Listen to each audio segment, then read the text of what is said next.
ছবি মানৱ জন্ম তামসী গতি পদে কৈছে এতেক ঈশ্বৰ বিনে মোকইটো জ্ঞান দিবে আনপুনো কেহ নাহি কয় তিনি তাপ বিনাশৰ অৰ্থে মই নিৰন্তৰ ভজোহো সেইহে দয়াময়।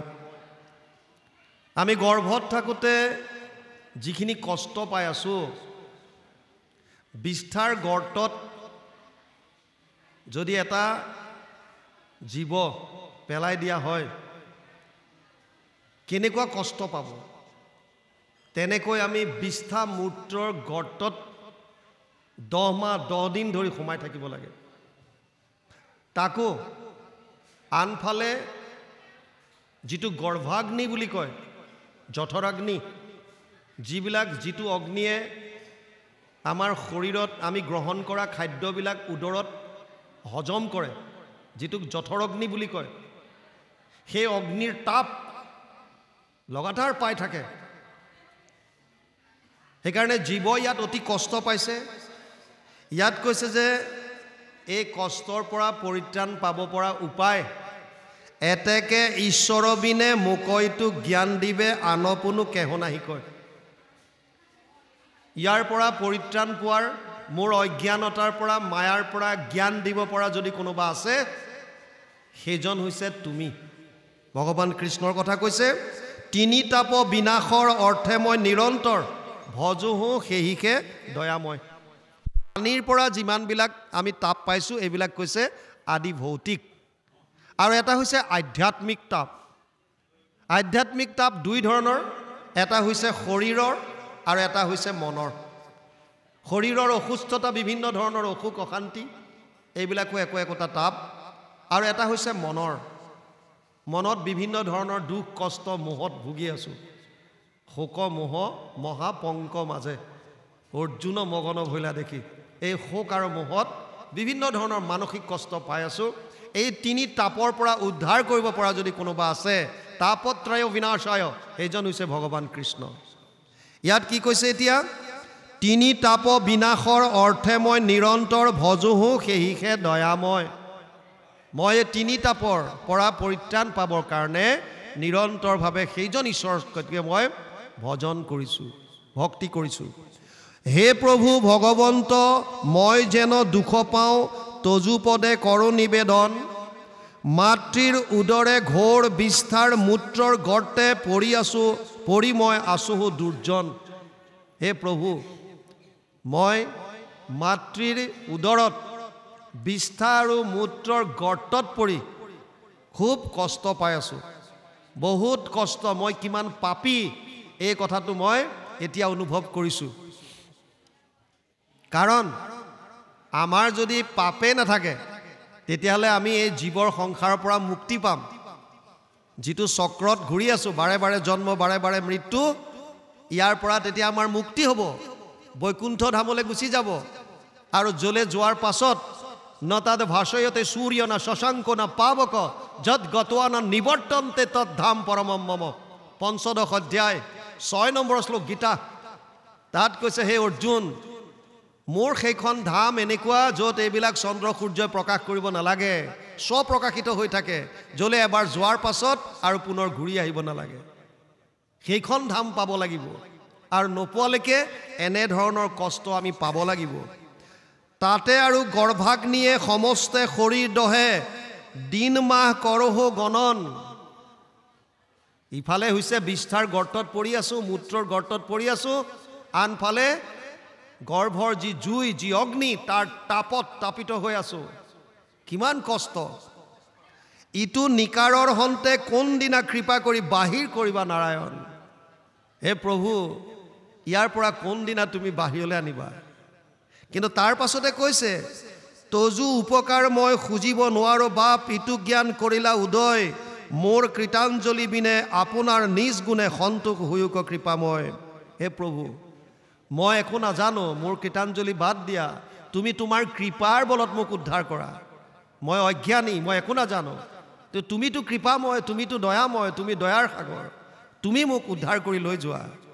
কি কৈছে হে প্ৰভু আবে মই ইটো গৰ্ভ বাসহন্তে বাহিৰাইবে নকৰ হুমন জাতু অন্ধকূপ প্ৰায় সংসাৰক গৈলে লোক তজু মায়া কৰয় মোহন।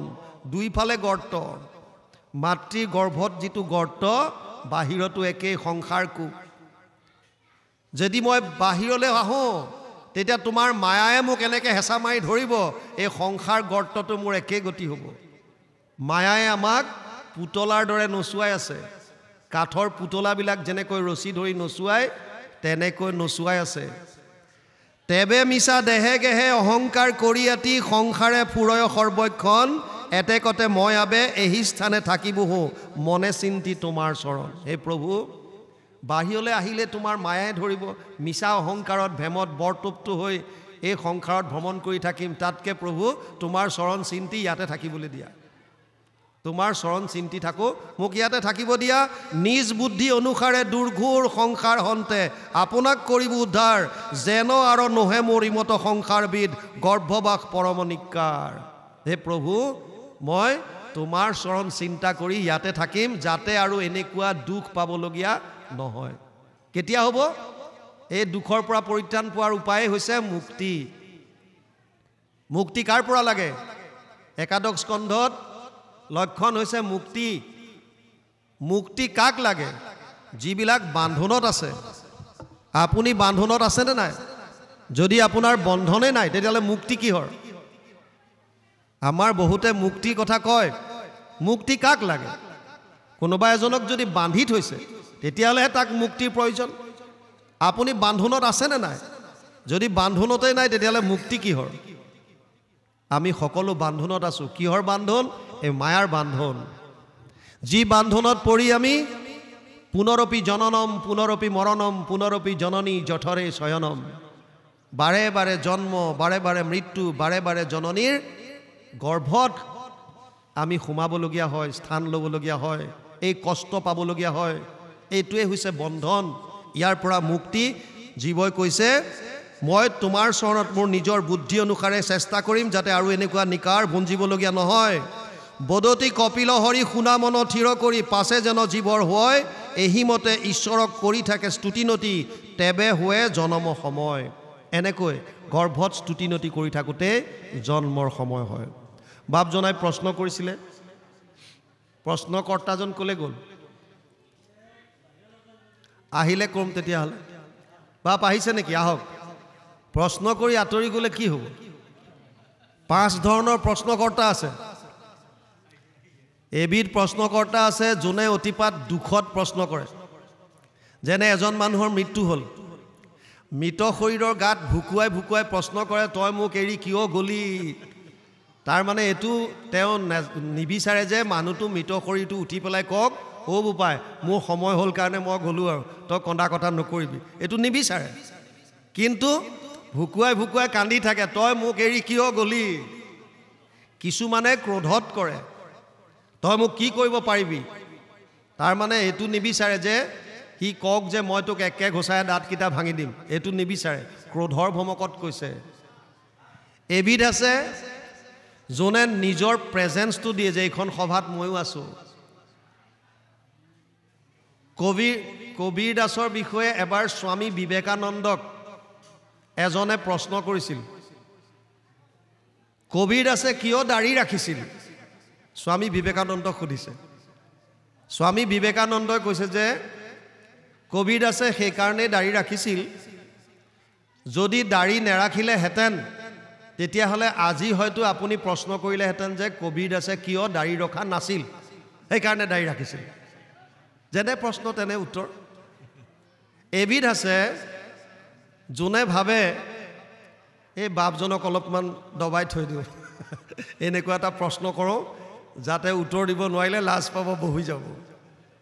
আৰু এবিধ আছে যোনে ভাবে এনেকুৱা এটা প্ৰশ্ন কৰা যাওক যিটো প্ৰশ্ন মোৰ লগতে ইয়াত থকা সমস্ত শ্ৰোতাৰ কাৰণে ই লাগতিয়াল হয় বা উচিত হয়। এই পঞ্চম ধৰণৰ প্ৰশ্নকৰ্তা হৈছে বাপজন। তেওঁ সুধিছে জীৱৰ সংসাৰ আৰু ঈশ্বৰৰ বিষয়ে আমি জানিবলগীয়া কথা। 3টা মূল তত্ত্ব আছে। এটা হৈছে ভগৱান, এটা হৈছে মায়া আৰু এটা হৈছে জীৱ। ইয়াৰ বাহিৰে চতুৰ্থ একো নাই। তিনিটাই মূল তত্ত্ব, ভগৱান, তেওঁৰ মায়া আৰু জীৱ। প্ৰভু ভগৱন্তই প্ৰলয়ৰ পাছত যেতিয়া সৃষ্টি কৰিবলৈ ইচ্ছা কৰে, তেতিয়া তেওঁ এই মায়াৰ তিনিটা গুণৰ দ্বাৰা, তিনিটা গুণ, সত্যম ৰজস তম ইতি গুণ প্ৰকৃতি সম্ভৱা, এই তিনিটা গুণ বিক্ষোভিত হৈ মহতত্বৰ সৃষ্টি কৰে। তাৰ পৰা অহংকাৰ, তাৰ পৰাই পঞ্চভূত, ক্ষিতি, জল, তেজ, বায়ু, আকাশ, 5 তন্মাত্ৰা, ৰূপ, ৰস, গন্ধ, স্পৰ্শ, শব্দ, 5 জ্ঞানেন্দ্ৰিয়, শ্ৰোত্ৰ, নেত্ৰ, জিহ্বা, ঘ্ৰাণ, চৰ্ম, 5 কৰ্মেন্দ্ৰিয়, গুহ্য, লিংগ, পদ, বাণী, কৰ, আৰু মন, বুদ্ধি, অহংকাৰ আৰু মূল প্ৰকৃতি, এই গোটেইখিনি সৃষ্টি কৰে। এয়া সম্পূৰ্ণ মায়াটো জ্বৰ, ই চৈতন্য নহয়। যেনেকৈ এতিয়া কাৰেণ্ট গুচি যাওঁতে, লাইট গুচি যাওঁতে ই আৱাজটো ডাঙৰ কৰিব নোৱাৰা হৈ গ'ল। কিয়? ই জ্বৰ। যেতিয়া ইলেক্ট্ৰিচিটি আহিল, ই আকৌ চৈতন্য হৈ গ'ল। ই প্ৰকাশ কৰিব পাৰিলে, সৰুকৈ কোৱা আৱাজটো ডাঙৰ কৰিব পাৰিলে। ফেনখন ৰৈ থাকে, তাত যেতিয়া কাৰেণ্ট পাই যায়, ই ঘূৰিবলৈ আৰম্ভ কৰে। তেনেকৈ আমাৰ শৰীৰটো হৈছে জ্বৰ। কেতিয়া গম পাওঁ? যেতিয়া এজন মানুহৰ মৃত্যু হয়। আমি যেতিয়া গম পাওঁ যে আজি পুৱাই অমুক বাপজনা গ'ল, আমি হাতত দা চা লৈ যাওঁ, দাহ সংস্কাৰ কৰিব লাগিব, বাপজনা ঘৰলৈ গৈছোঁ। আৰু গৈ পেলাই কৈছোঁ, মিছাকৈ খবৰ দিলে, বাপজনাটো যোৱা নাই, চোতালত শুৱাই থৈছে বগা কাপোৰ এখন দি। সেইজনে বাপ, হাত ভৰি নাক মুখ চব আছে, কিন্তু মানুহে চাই চাই কৈ আছে, বেচেৰাটো কালি লগ পাইছিলোঁ সন্ধিয়া, কালি সন্ধিয়া কথা পাতিছিলোঁ, আজি পুৱাই গ'ল। আৰে গ'ল কোন? সেইজনেতো মানুহ কালিলৈকে আছিলে, একে হাত ভৰি নাক মুখ চব আছে, অথচ চবেই কৈ আছে যে বেচেৰা কালি লগ পাইছিলোঁ, কালি কথা পাতিছিলোঁ, আজি পুৱাই গ'ল।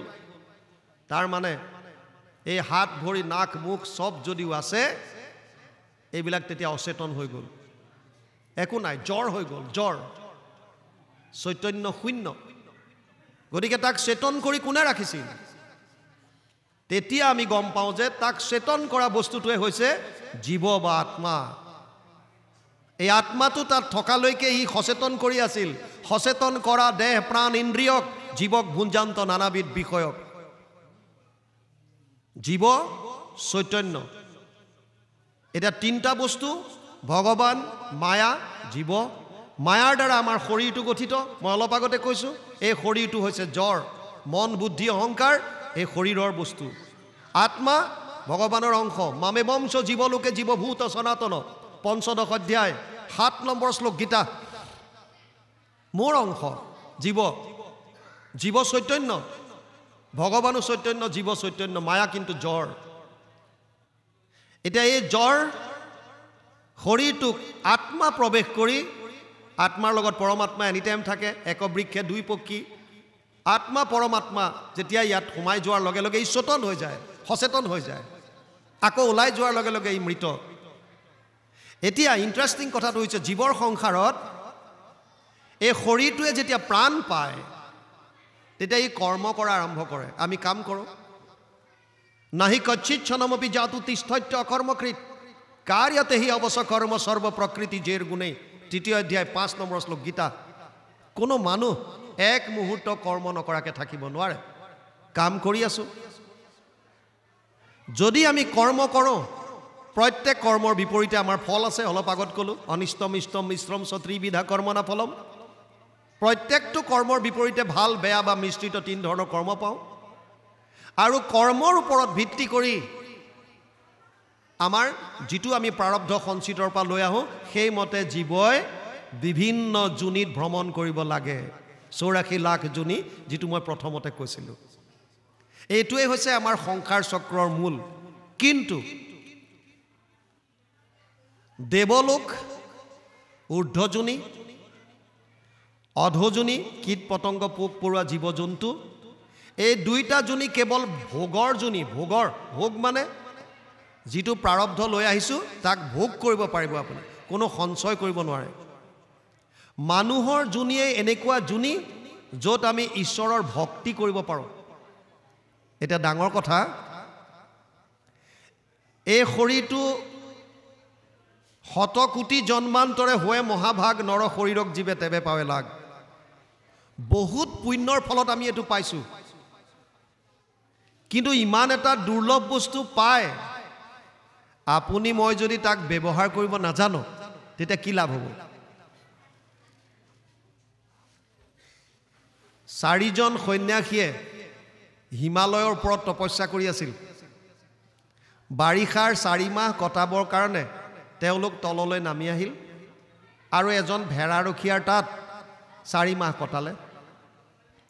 ভেড়াৰখীয়াজনে এই সন্যাসীকেইজনক যিমান পাৰে সিমান শুশ্ৰূষা কৰিলে। তেওঁৰ আৰ্থিক অৱস্থা বৰ ভাল নাছিল। সন্যাসীকেইজনৰ হাতত এটা আপুৰুগীয়া মণি আছিল, যিটোক পাৰসমণি বুলি কয়। ভাগৱতত চিন্তামণি, স্পৰ্শমণি বহুত জেগাত বিভিন্ন নাম দিছে। এই মণিটোৰ বিশেষত্ব হৈছে লোহাত যদি স্পৰ্শ কৰি দিয়ে লোহাডাল সোণ হৈ যায়। আপোনালোকে চিন্তা নকৰিব মোৰ হাতত নাই, ঈৰ্ষা নকৰিব, মই এইবিলাক মণি লৈ ফুৰোৱা নাই। এই মণিটোৰ বিশেষত্ব লোহাত স্পৰ্শ কৰিলে লোহাডাল সোণ হৈ যায়। সেই ঋষিকেইজনৰ হাতত সেই মণিটো আছিল, আপুৰুগীয়া মণিটো। যিহেতু ভেড়াৰখীয়াটোৱে 4 মাহ ধৰি তেওঁলোকক শুশ্ৰূষা কৰিলে, গতিকে যোৱাৰ সময়ত তেওঁলোকে ক'লে যে তোমাক আমি এইটো পাৰসমণি দিছোঁ, তুমি এই বছৰ ইয়াক ব্যৱহাৰ কৰা, অহা বছৰ যেতিয়া আমি ঘূৰি আহিম তেতিয়া মণিটো আমাক ঘূৰাই দিবা। এই বুলি কৈ ঋষিকেইজন গুচি গ'ল। পিছৰ বছৰ যেতিয়া আহিছে দেখা পাইছে যে ভেড়াৰখীয়াটোৰ কোনো ধৰণৰ উন্নতি নাই, আগৰ নিচিনাই আছে, আৰ্থিক কোনোভাৱে সচ্ছল হোৱা নাই। তাৰ ঋষিকেইজনে সুধিলে, হেৰা তোমাক যে মণি এটা দিছিলোঁ কি কৰিলা? সি কৈছে সেই মণিটো নেকি যিটো যে বিৰাট চিকমিকাই থাকে? বোলে সেইটোৱে, কৰিলা কি? কৈছে মোৰ আটাইতকৈ মৰমৰ যিটো ভেড়া পোৱালি আছে তাৰ ডিঙিত বান্ধি থৈছোঁ। আমাৰো গতি একে। ইমান এটা দুৰ্লভ শৰীৰ পায়, আহাৰ নিদ্ৰা ভয় মৈথুনামচ সমানমিতত পশুভীৰ নৰনম। যদি কেৱল আহাৰত গুৰুত্ব দিছোঁ, কেৱল নিদ্ৰা শুইছোঁ, ভয় মৃত্যুৰ কাৰণে আৰু কেৱল সংসাৰ বৃদ্ধি, এই 4টাই কাম কৰি যদি জীয়াই আছোঁ তেতিয়াহ'লে আমাৰ আৰু পশু পক্ষীৰ মাজত একো পাৰ্থক্য নাই বুলি শাস্ত্ৰত কৈছে। আমি কেনেকৈ সফল কৰিম তেতিয়াহ'লে জীৱনটো? চব শাস্ত্ৰত আছে, মাত্ৰ অধ্যয়ন কৰিলে হ'ল। কীৰ্তন নামঘোষা আপোনালোকে চাব, মহাপুৰুষ মাধৱদেৱে লিখিছে ফৰ্মুলা, হৰি চৰণে শৰণ লৈলোঁ মানৱী জনম সফল কৰিলোঁ। চিধা কথা। গুৰুজনাই লিখিছে মনুষ্য জনম পাই যিটো নৰগণ নকৰে তোমাৰ যদি শ্ৰৱণ কীৰ্তন, বিফলে জনম গৈলা ভৈলা সৰ্বনাশ, জীৱন্ততে মৰা সিটো ভাতিৰ নিশ্বাস। গতিকে এই দুৰ্লভ শৰীৰটো পাই জীৱৰ সংসাৰৰ পৰা যদি আমি মুক্তি পাব বিচাৰোঁ তেতিয়াহ'লে এটাই মাত্ৰ উপায় দিছে কলিযুগত, কেৱল কৃষ্ণত একান্ত শৰণ আৰু ভকতৰ সংগত তেওঁৰ লীলাসমূহৰ শ্ৰৱণ কীৰ্তন। কলৌ দোষনিধে ৰাজন অষ্টিহি এক মহান গুণ কীৰ্তনাদেৱ কৃষ্ণস্য মুক্ত সংগ পৰম ব্ৰজেত। 12:3-51 দ্বাদশ স্কন্ধ 3য় অধ্যায় 51 নম্বৰ শ্লোকত লিখিছে, দোষৰ সাগৰ কলি তাকো পৰীক্ষিত ৰাজা গুণ দেখি কৰিলা ৰক্ষণ, অন্ত্যজাতি পাতকীও কলিত তৰয় সুখে মুখে কৰি কৃষ্ণৰ কীৰ্তন। কেৱল কলিযুগত কৃষ্ণৰ কীৰ্তন কৰি আমি পৰম গতি লাভ কৰিব পাৰোঁ, মনুষ্য জনম সফল কৰিব পাৰোঁ। এয়া হৈছে শাস্ত্ৰৰ মত। সময় 3টাৰ কথা ক'লে 2:52 হ'ল। গুৰুজনাই এক শৰণ হৰিনাম ধৰ্ম প্ৰৱৰ্তন কৰি কলিযুগৰ মানুহৰ কল্যাণ সাধনৰ কাৰণে অতি কঠিন সংস্কৃত গ্ৰন্থ ভাগৱতক আমি সকলোৱে বুজিব পৰাকৈ অনুবাদ কৰিলে। তেওঁ 12টা স্কন্ধ নিজে কৰা নাই, প্ৰথম স্কন্ধ কৰিছে, দ্বিতীয় স্কন্ধ কৰিছে, তৃতীয়ৰ অনাদি পাতন, ষষ্ঠৰ অজামিল উপাখ্যান, অষ্টম স্কন্ধৰ বলিচলন আৰু সাগৰ মন্থন, দশম স্কন্ধৰ আদিভাগ, শেষ চোৱাৰ পৰা কুৰুক্ষেত্ৰ যাত্ৰা, একাদশ স্কন্ধ সম্পূৰ্ণ, দ্বাদশ স্কন্ধ সম্পূৰ্ণ। এয়া গুৰুজনাই নিজে অনুবাদ কৰা। আৰু তেওঁ অনুবাদ কৰোঁতে 2-3টা অধ্যায়ৰ পাছত জনকল্যাণৰ কাৰণে একোটাকৈ উপদেশ সেই কাহিনীৰ ওপৰত ভিত্তি কৰি আমাক দি গৈছিল। যেনে ওবা নৰলোক হৰি ভজিউক ধৰাইটো উপদেশ এৰা আল জাল জীৱা কটকাল জৰা ভৈল পৰৱেশ। হে মনুষ্য সম্প্ৰদায়, হে মনুষ্য জাতি, ওবা নৰলোক, তোমালোকে হৰিৰ ভজন কৰা। ওবা নৰলোক, সমস্ত বিশ্ব মানৱক উদ্দেশ্য কৰি, কোনো ব্ৰাহ্মণ, কোনো ক্ষত্ৰিয়, কোনো শূদ্ৰ, কোনো কলিতা, কোনো আহোম এনেকৈ সম্প্ৰদায় লৈ কোৱা নাই। তেওঁ কৈছে ওবা নৰলোক, হে মানৱ জাতি, হে মানৱ সমুদায়, হৰি ভজিউক, মোৰ উপদেশ লোৱা, ধৰা এইটো উপদেশ। আল জাল এৰা, কিমান দিন জীয়াই থাকিবা? তোমালোকৰ বৃদ্ধ প্ৰৱেশ হৈ গ'ল, বৃদ্ধকাল। গতিকে এনেকৈ উপদেশ দিওঁতে গুৰুজনাই অনুবাদ কৰা স্কন্ধকেইটাত তেওঁ দিয়া উপদেশৰ সংখ্যা হৈছে 173টা। 173টা গুৰুজনাই দিয়া উপদেশ আমি আমাৰ দ্বিতীয়খন গ্ৰন্থত সংকলন কৰিছিলোঁ আৰু তাৰ সৰলীকৰণ কৰিছিলোঁ সকলোৱে বুজিব পৰাকৈ। নাম দিছিলোঁ কহে গুৰু শংকৰ।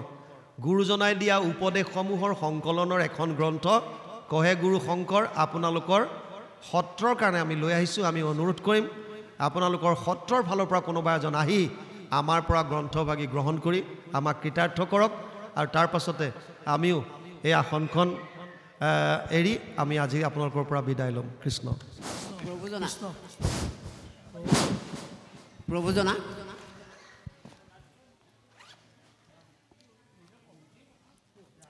কথা এটা সুধিব লাগিছিলে। কাক দিম এই ভাগ?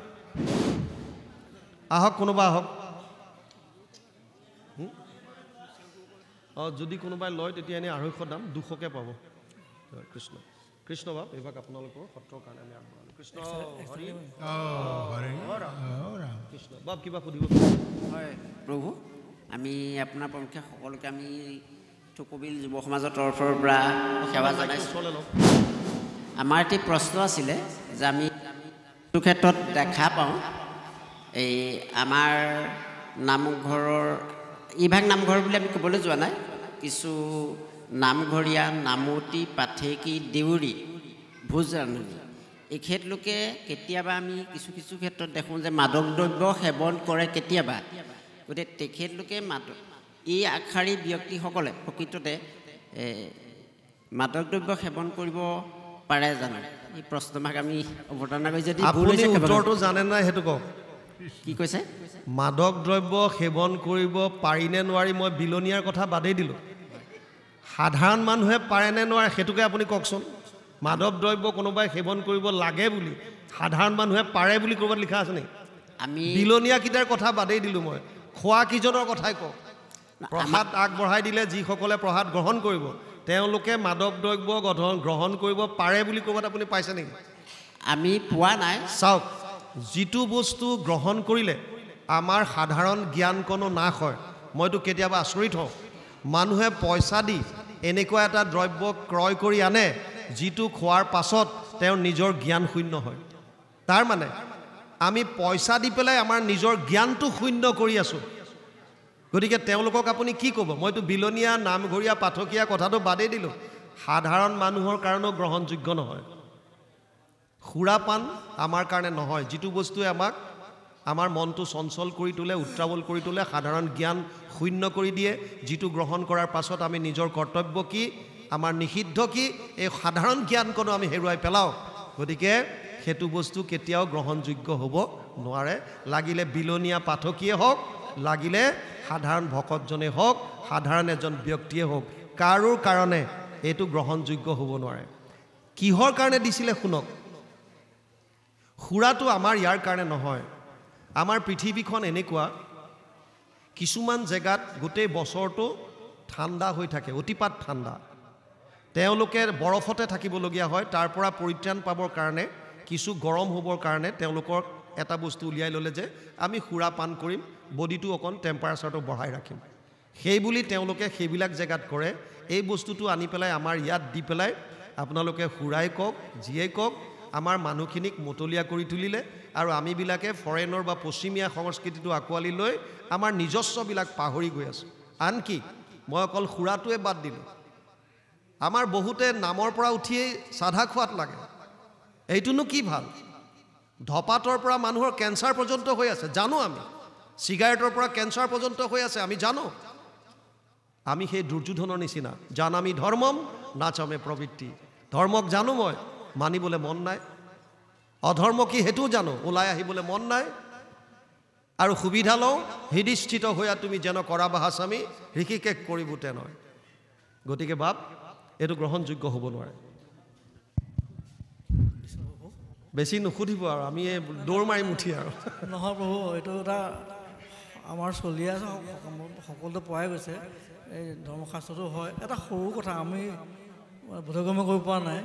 এই গুৰুজনাই যে ক'লে ধৰ্মক কৰ্মক গৰ্বক চৰি, ধৰ্মক কৰ্মক গৰ্বক চৰি বুলি যে ক'লে, ধৰ্ম চৰি বুলি যে ক'লে কথাটো, আপুনি বৰ ধুনীয়া প্ৰশ্ন এটা কৰিছে। মহাপুৰুষ মাধৱদেৱে গুৰু ভতিমাত লিখিছে, ধৰ্মকো কৰ্মকো গৰ্বকো চৰি ডাকি বোলাহা ৰাম ৰাম। আৰু ভগৱান কৃষ্ণই গীতাত কৈছে 18 নম্বৰ চেপ্টাৰত, সৰ্বধৰ্মান পৰিত্যাজ্য মামেকম শৰণম ব্ৰজ। হয় হয়, সৰ্বধৰ্ম এৰি পেলাই একৰ শৰণ সাক্ষাৎ। ধৰ্ম দুই ধৰণৰ, এক হৈছে শৰীৰৰ ধৰ্ম, এক হৈছে আত্মাৰ ধৰ্ম। শৰীৰৰ ধৰ্মক শাৰীৰিক ধৰ্ম বুলি কয়, আত্মাৰ ধৰ্মক আধ্যাত্মিক ধৰ্ম বুলি কয়। শৰীৰৰ ধৰ্ম শৰীৰৰ লগত সম্পৰ্ক থকা বস্তু বা ব্যক্তিৰ কাৰণে। মোৰ শৰীৰটোৰ লগত মা দেউতাৰ সম্বন্ধ আছে, মা দেউতাৰ প্ৰতি কৰিবলগীয়া কৰ্তব্যখিনি মোৰ শাৰীৰিক ধৰ্ম। মোৰ শৰীৰটোৰ লগত মোৰ গাঁওখনৰ সম্পৰ্ক আছে, গাঁওখনৰ প্ৰতি কৰিবলগীয়া কৰণীয়খিনি মোৰ শাৰীৰিক ধৰ্ম। মোৰ দেশখনৰ প্ৰতি মোৰ শৰীৰৰ সম্পৰ্ক আছে, দেশখনৰ প্ৰতি কৰিবলগীয়াখিনি মোৰ শাৰীৰিক সম্পৰ্ক। অৰ্জুনক কৈছে নিয়তম কুৰু কৰ্ম ত্বম কৰ্ম জ্যায়হীয় কৰ্মণ শৰীৰ যাত্ৰা পিছতে না প্ৰসিদ্ধে দ কৰ্মণি। 3 অধ্যায় 8 নম্বৰ শ্লোক গীতা। হে অৰ্জুন, তই তোৰ কৰ্তব্য কৰ্ম সম্পূৰ্ণৰূপে কৰ, নহ'লে শৰীৰে তোক লগ নিদিব। কিন্তু যদি আত্মাৰ ধৰ্মৰ কাৰণে কেতিয়াবা শাৰীৰিক ধৰ্ম ত্যাগ কৰিবলগীয়া হয়, তাৰ কাৰণে যদি আপোনাৰ পাপো হয়, ভগৱানে কৈছে অহম সৰ্ব পাপে ভ্যো মোক্ষয়িষ্যামি মা শুচ। বুজি পালে? সেইকাৰণে যদি আপোনাৰ এতিয়া আপুনি এইটো এটা আধ্যাত্মিক অনুষ্ঠান, যিটো অনুষ্ঠানত আত্মাৰ পৰম শান্তি পাব।